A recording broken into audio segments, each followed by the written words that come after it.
السلام عليكم، أهلا وسهلا بكم في فيديو جديد. معكم أنا شيف ريم. الليلة إن شاء الله حنشتغل أم علي، شايفينها جميلة كيف، بطريقة سهلة ومواد متوفرة وما بتاخد مننا وقت، وفي نفس الوقت تحلية ظريفة. نشوف المقادير بتاعتنا. حاجيب عندي كمية من الرقاق، الكمية اللي احنا حابينها. الرقاق العادي اللي بنستعمله في رمضان، اللي هو بنضيف له الحليب وبنسحر به، اللي هو الرقاق بتاعنا العادي. ضفت له هنا عندي فواكه مجففة وممكن نستغنى عنها. ضفت لها عندي جوز هند،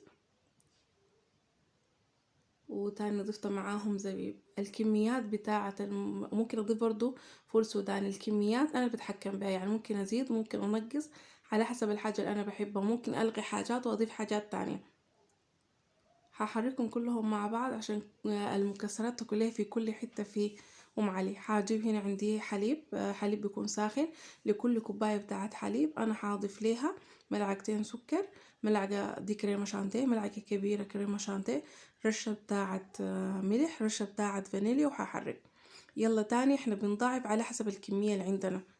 انا هنا عاملة كوبايتين، لكوبايتين 4 كبابي بتاعت 4 معالق سكر، معليش، ومعاهم ملعقتين كريمة شانتيه، ورشة ملح، ورشة بتاعت فانيليا. والحليب هو ساخن انا بضيفه لي الخليط بتاعنا بتاع الرقاق ومعاه المكسرات. هنا عندي جبتها كريمة شانتيه عادية، اللي هي الكريمة شانتيه. كوباية بتاعت كريمة شانتيه ضربتها مع كوباية بتاعت موية باردة مثلجة، ضربتهم مع بعض وخديتهم في كيس الحلواني ودخلتهم الفريزر. ده قبل ما اصور الفيديو، عشان كده بنحس انه هنا لو شايفين بتحسوا انه الكريمة متماسكة شديد.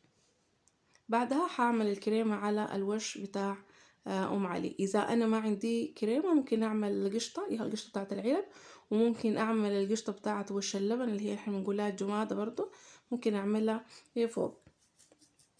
دي عشان تديني طبقة لما ادخلها الفرن طلعت تديني طبقة تكون جميلة. هنا جبت عندي جزء خطيته في البايركس الكبير، وتاني خطيت في كور صغيرة او في بولات صغيرة، على اساس انه ممكن انه ادي اي زول حاجته براها.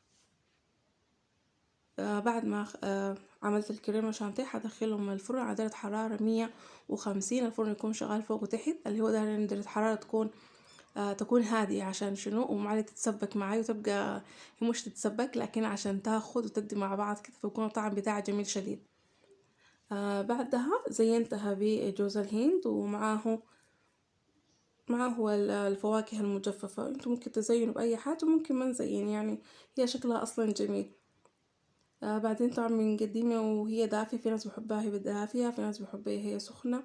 على حسب انتوا بتحبوها كيف احنا ممكن نقدمها. ده كان الفيديو بتاع الليلة، اللي هو ام علي بالرقاق بتاعنا السوداني بطريقة سهلة. يا ريت لو عجبكم الفيديو لايك وشير للفيديو، ويا ريت تشتركوا في القناة. معاكم أنا شيف ريم، مع السلامة.